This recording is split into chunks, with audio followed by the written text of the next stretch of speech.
games become boring when you stop learning. Wah, wah, wah, wah. Distraction makers.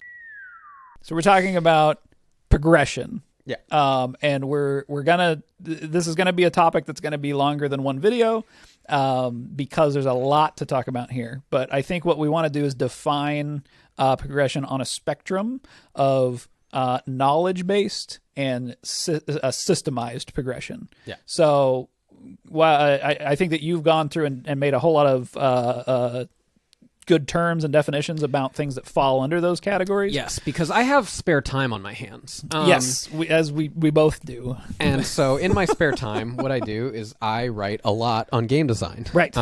Most of it is not me preaching anything, but it's more of like self-exploration, using examples and trying to define things, because I think that game design as a language is not defined as well as it could be. Yeah. And there's a lot of holes. And one of those holes is progression and how progression is designated. I think what's funny is oftentimes it's talked about in terms of like progression, like it's just a thing that exists. You got to progress. And that, it is, but there's a lot of specificity that leaves out. Yes. So let's go through and first define what is knowledge-based progression, what is systemized-based progression, and then we can talk about some of the ideas that fall under each of those categories, but also keep in mind, in the same way that intrinsic and extrinsic motivation is on a spectrum, this also can be on a spectrum. Yes.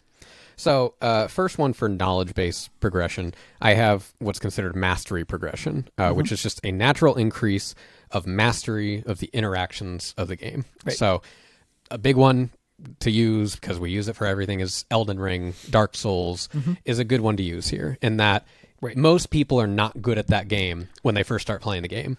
And it's not because you level up, it's not because you got a better weapon that makes you better at the game. You're getting better at the game because you are learning that game, and you are learning that system of combat and how that works. And a term that gets brought up here a lot is called internalization, which, Dark Souls in general, part of the things that it does is, you as a gamer, let's say you've been playing a lot of games, you've probably already internalized how to play a first-person shooter. Right. You've internalized how a platformer works. Like these defined game genres, most of us have already internalized a lot of what makes those things playable. Right. As a game designer, you should definitely be aware of what you have internalized, because it will trip you up, right? You can think that something is so obvious, but it's because you've internalized it, right? And other people haven't. Yeah. And so the big shock when somebody goes to play something like Dark Souls or Elden Ring or whatever is that they find that they haven't internalized any of these systems. Yeah. And you have to sort of go through this period of, okay, well, now I'm internalizing just how to play the game, so now I can figure out how to get good at it, which that's all mastery. Like, all of that is under mastery. And I think it's just, I honestly can't think of many others other than, like, if you've never played a first-person shooter, like you said, like suddenly that's a new feeling that you have to get accustomed to. But Dark Souls, it's kind of its own feeling that it's created. Yeah. A good way to study this, by the way, is to watch videos that are about people that don't play video games. Yeah. So there's like Girlfriend Plays or whatever. There's a lot of those videos. Oh, yeah. That it's like somebody showing their significant other games because they've never played games. Right. And then you learn so much about like what their expectations are coming into it and what is tripping them up. And you're like, why would somebody have a problem with that? It seems so obvious. But it's because you've been playing games for 20 plus years or whatever. Yeah. So the other one for knowledge-based progression that I have is just what I consider social progression. And that it's how you talk about the game. It's how you discuss things. So, and a lot of the times, like you look at, it's getting a little in the weeds, but there's Bartle's taxonomy is it's a theory designed about MUD players, or MMO players is what it's been adapted.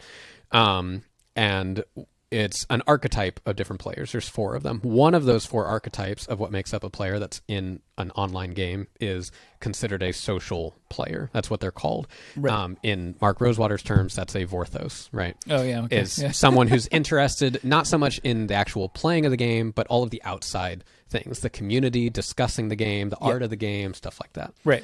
And so you can actually progress in something that is not related to the Just game. sort of like growing your knowledge of the game. Yes. Yeah. And in fact... Again, something that Elden Ring, Dark Souls in general does a very I was good job gonna of. say, I remember someone showing me Bloodborne, and instead of like playing the game, they were talking about all the lore of the game. Yeah.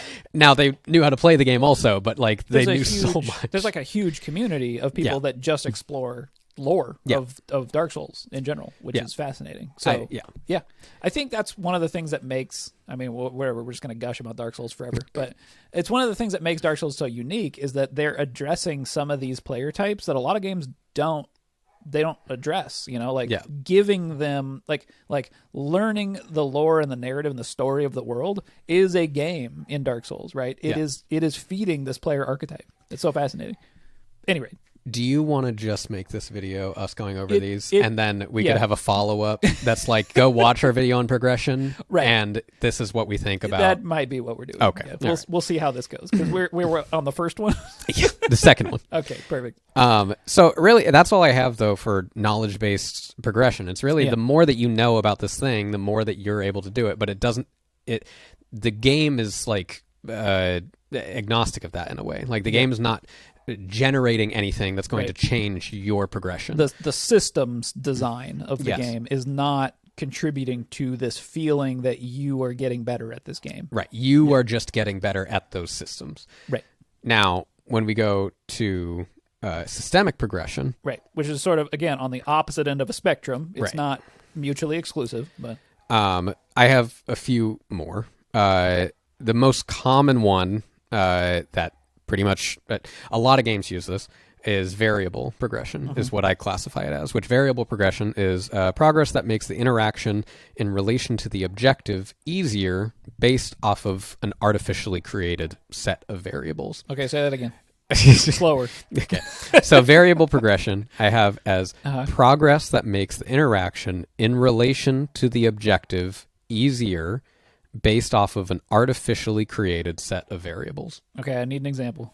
So an example of that would be stat bonuses in a video game. It's you level up and your strength goes from 4 to 5. Now you can deal more damage. You got a new weapon and it's just better. Yeah. And that is variable progression. Right. It's simple. It is a good way of basically you're like forcing progression on the player at that point, right? Where it's like you have to be better at this game now because we've given you the larger numbers. Right. You don't have a choice. You've played the game for X amount of time, and after X amount of time, we have decided that you are getting this extra thing that just makes you more powerful. Right. And a good example of this is like, for instance, you cannot play Diablo any better. That if you were level 1, you could then go and beat Diablo. In like Inferno or Torment mode or whatever. Right. Diablo, I think, is a very good example of something that's on the opposite end of the spectrum to, say, Dark Souls, in that you're right. There isn't a ton of... There is some mastery. There's some mastery, but the majority of it is systemic progression in what you're saying. If there was no systemic progression in Diablo, you could just go kill Diablo at level 1. Yeah. Right. And now that's cool because people do that in Elden Ring, right? Like people have that moment in Elden Ring and it's really neat. Which is so, like, that is fascinating that you can do that. Yeah. And that it's fine. You can do it in Breath of the Wild as well. Yeah. There's quite a few games you can do it in. Right. It's really interesting. You definitely can't do it in Diablo. No. So, variable progression, it's personally, it's not my favorite when it comes to games. It's something that works. It's a good dopamine hit. It's a good way of just showing the player that you are progressing by giving a full example. I think that progression systems, just like how you solve the queen problem, these are things that shape what type of game you're making. And that I do think that gamers and people who are game designers might, in some ways, undervalue systemic progression in terms of what a casual gamer is going to respond to, because a casual gamer is not like, you're gonna have a pretty hard time getting them to respond to mastery. You would have to have a very specific game. I think you're right, but what I think that designers can do is, I have a few other definitions of systemic progression, or other examples of it, and I think utilizing these other examples outside of variable progression is how you can still get a casual gamer to feel like they are progressing without telling them like, you deal more damage now, right? And Last thing on variable progression, I do think that this is the thing that most people think of when they think about progression. Yeah. This is the when things are gamified. Yeah. This is what they're talking about. Is when you bring a game into like your tasks at work, and suddenly you can earn experience or whatever the hell and get rewarded for completing tasks at work. This is that. Yeah. Yes, exactly. Okay. Now, one that I think is underutilized, actually these next two I think are definitely underutilized, toy progression. Okay. So we've defined toy before, but I'll define it again. I was going to say, let's redefine toy. So toy in this case is the thing that you are interacting with in your game. So a lot of the times, if it's a role-playing game, it is the character that you're controlling. How it controls, how it attacks, all of that thing, that is a toy. It's not necessarily the game in itself. How that toy interacts with the systems in the game, that's the game. Basically, instead of you getting a variable, right? Let's use Elden Ring and its systems as an example. So instead of you getting a better greatsword, now you got a staff. Right. So it's not necessarily that it's better or worse. It's a trade-off of things, and it's how you use that. This is interesting because this is something I talk about in card game design a lot, which is that you sort of can make things more powerful, or you can make things more diverse, right? This is making your interaction with the game more diverse, so you're giving people more opportunity for mastery, right? You're almost lengthening the amount of time someone can spend in the game before they have mastered everything, right? I think a really great example of this is when you play Call of Duty and ask someone what their favorite gun is. It's a wide range of possibilities. Now, ideally, the game is balanced, and each gun is like there's benefits and drawbacks to each gun, right? But it's the feel of the gun that you use that's toy progression. You're unlocking new things for you to try. Cool. And then challenge progression. So challenge progression is it's progress that happens in the game. Okay. That changes how you interact with the game. We'll just keep using Elden Ring, all right? Yeah. So, Elden Ring, right? You start, and you're just fighting skeletons. Okay. And then you see a guy on a horse. Oh, I see. Right? You see that guy on the horse, and that is not the same guy that you fight like a skeleton. You don't fight that the same way you fight a skeleton. Got it. But I think that challenge progression, obviously, like Elden Ring, like with all these other game, it's a great example for this, is that it's constantly presenting a new challenge. And I think Margit in particular, for those that don't know, Margit is what we call a piece of shit. I think in the game design definition, Margit is a piece of shit. Margit is a piece of shit because all of Elden Ring's combat is based off of these very particular time variables, intervals that you get a feel for, and you start learning, and that's the mastery of the game. Margit says, fuck that. Nah, I'm gonna do it at a completely different time. I'll hold the stick up like this. And it's coming. And you go, roll, dunk, fuck. Yeah. So, but that's a challenge. That's different. You have to learn that. You have to adapt. And it's not just like a mastery of that thing. It's the fact that it is presenting a new challenge for you that you have to learn and overcome. It's not just a mastery of the game systems of combat. The combat you already know. You understand it. You could be a master of that combat, but suddenly this changes that variable. The variable is on the other side. So toy is talking about like, this is me in the world, and I'm learning how to do my thing better, or learn how other things that I could do and learn those things better. And then challenge is the external force, like the non-player force that is now presenting to you a different type of challenge. Okay, that makes sense. Now, the last one is much smaller, but visual progression I think is also important. That is literally you just are changing visually. And in fact, moving off of Elden Ring for a second, that's Animal Crossing. That's Sims. It's nothing that actually makes you better at the game, provides any sort of anything, but it's just something that like you are changing visually, and that is a reward in itself. Oh yeah. And I think that that's something that a lot of games do explore. I do think that they might be able to be more conscious of that exploration. It's also something that like smaller like indie teams I think have a very hard time exploring, because it requires a lot of graphical assets. It requires a lot of work in order to satisfy this stuff. I think you can do it in small ways though. I think there's ways to scale the scope of it down and really hone in on like the player's ability to see themselves in the game more, right? Yeah. And this could be as simple as if you're presenting a protagonist, they're not a named protagonist, right? The player gets to bring that, right? That I think falls under this, right? Yeah. Like, okay, I can see myself more, and that's not necessarily progression, but like throughout the game, maybe there's okay, well, I can choose whether or not I want to wear this hat or this hat, that sort of thing. Something small, but yeah. And then unlocking those things and becoming cooler, it's subjective. That's the hard part, is that like, okay, you have to have enough variety here that different types of aesthetics can be I think a good customized. example is what I think Guild Wars 2 is probably the one that popularized it the most, but most MMOs do it now, is transmogrification in MMOs. And so Guild Wars was nicknamed Fashion Wars because really the end game was about getting better looks and having a more diverse closet for you to dress your character up in and show that off. It's actually something really interesting. I can remember like really early days of World of Warcraft and seeing people wearing something that you're like, where did they find that? Especially when there wasn't transmog, because it was like, you knew that either they had made the choice to wear that because it was like not one of the most powerful items or whatever. They're like, no, I'm going to wear this, and that's part of me as who I am in this game. And I think that's so interesting because, walking around Orgrimmar, and before I even know how good tier 3 armor sets are, I see a shaman And with you're the like, lightning wolves on the pauldrons, and I'm like, oh my god, I gotta get that. I mean, that's one of the things that motivated me to grind all the way to level 14 in the PvP nonsense. Oh my god. You want to talk about progression systems? Yeah, you were a high warlord, weren't you? I was not a high warlord. I stopped Embarrassing. before the end. I know, I gave up.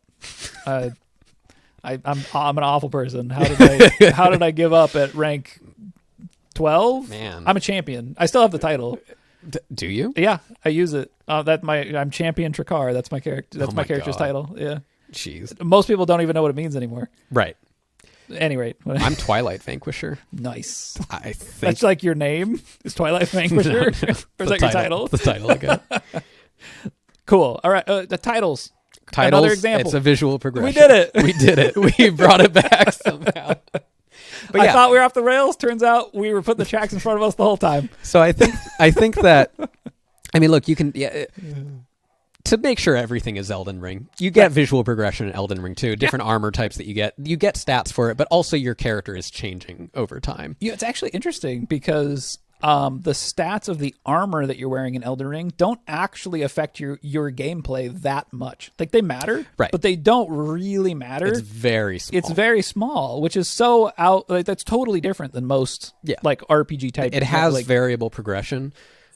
Which is interesting because it does all these other forms of progression on like a much higher scale. Yeah. There is variable progression. And I do think a big part of that is because as you are dying many times, you got to get that feeling of like, all right, at least I got a level. At least I got one level out of it. Even though like you're going to drop all your souls when you die too. You're like, oh, I guess I got to go get them now. Yeah. But it's all a consolation prize, I guess. So these are terms that I've heard but never really heard defined before, and so none of them are solid. This is just sort of the different forms that I've sort of thought about, and there could be others that I'm missing. I think that we should be clear too that a lot of this is us. Like, it's us exploring game design and trying to come to conclusions and a vocabulary that lets us design and discuss games better. Yeah. And some of this stuff might already have definitions, but these are the ones that and maybe these will change a little bit as we move forward, but these are the ones we're working with now. And this is, for us within this community. And I think that, honestly, being able to have a vocabulary when designing stuff, I cannot express how much better of a designer you become by being able to express that. Because instead of just kind of flopping around and going, okay, I don't know why this isn't working, I don't know why this isn't happening, being able to like very clearly define. I mean, even like when I started really exploring definitions, just understanding the separation between a system and a mechanic. Like being able to see that and practice seeing that difference there is it's insane, I think, how much I don't want to say it makes me a better designer by any means, being able to define that. I think it helps, but it allows me to see my mistakes and right, or clearly defined. It's sort of like a way to overcome Dunning-Kruger, right? This is a way for you to know things that you didn't know, right? Yeah. Is that if they have a name, now you're like, oh, how'd you solve the queen problem? How did you, what kind of progression are you thinking fits within the game that you're making? Right. And here's some terms of different types of progression. Okay, have you thought about these types of progression? Yeah. Well, no, I didn't even know that was a thing. I didn't know you could design a progression system that way. And this is how you end up with ideas that are outside of what's already been done, because you can go, oh, I didn't know that this was something that could motivate players to want to play my game. I'm gonna choose that in my game, in the theme and the feeling that I want players to have, I'm gonna lean into this type of progression system, and suddenly my game is gonna feel much different than other games. It's similar, like you look at Dark Souls, right? Yeah. Again, Dark Souls.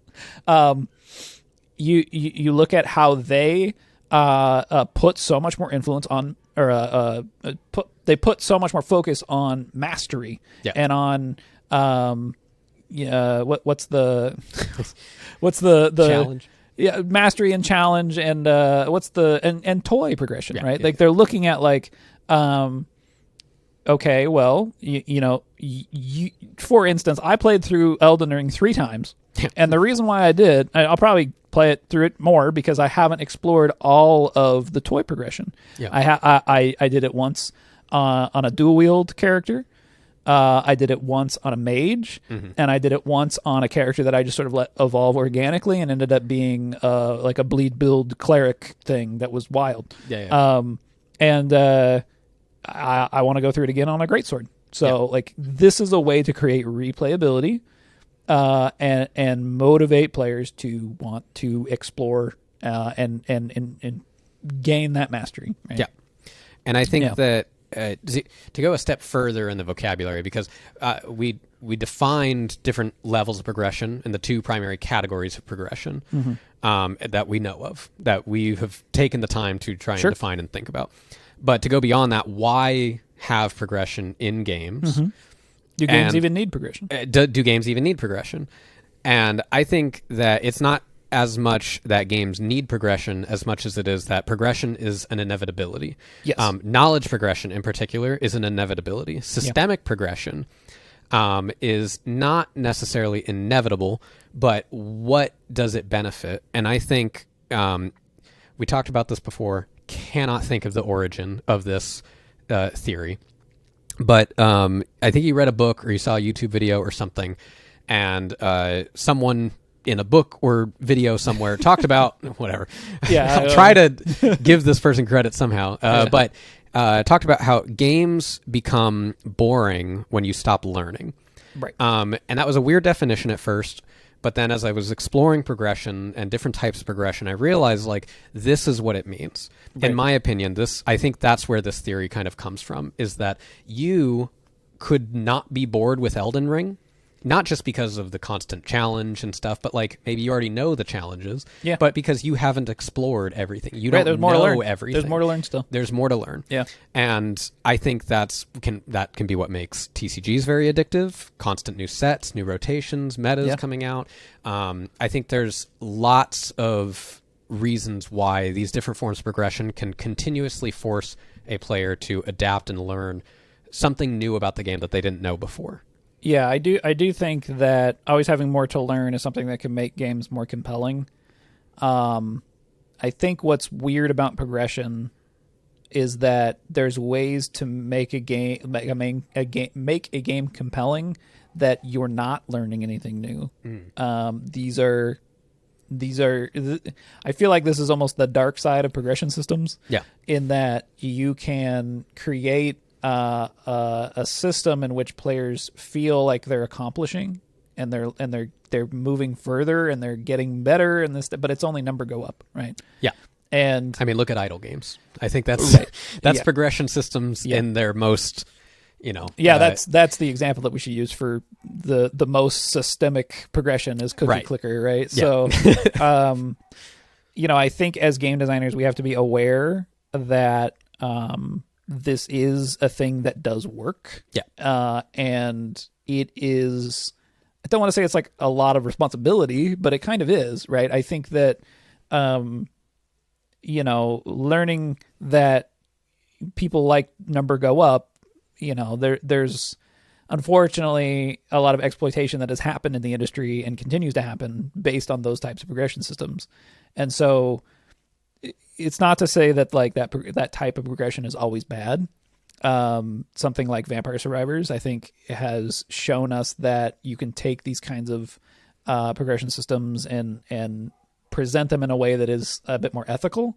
But yeah, with great power comes great responsibility.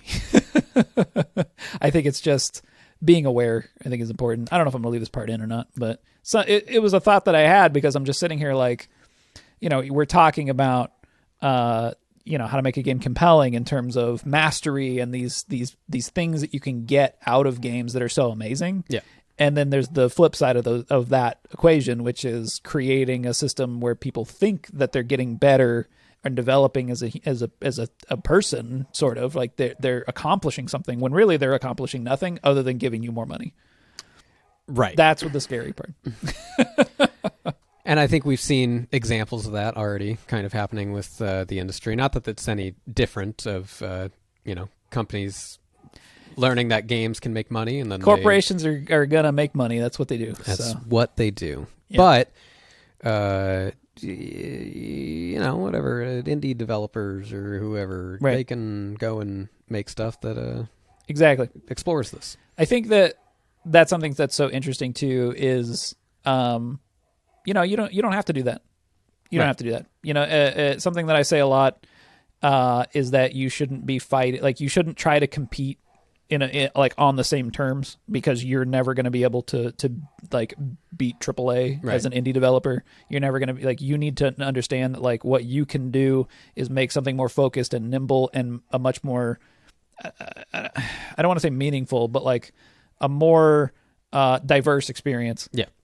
You can take risks. These big companies that are doing these things that I'm talking about, they can't. Right? Millions of dollars are on the line. Right. It's not willing to risk millions of dollars. And when millions of dollars are not on the line for you, this is the time to take risks. This is the time to experiment and come up with ideas that might not really work at all. Right. And I'd even argue on the idea of competing, like don't worry about competing at all. Don't worry about it. Don't worry about it with higher up companies. Don't worry about it with other indie companies. Just don't worry about competing. Worry about what it is making something compelling for the right reasons. Yeah. Cool. Money.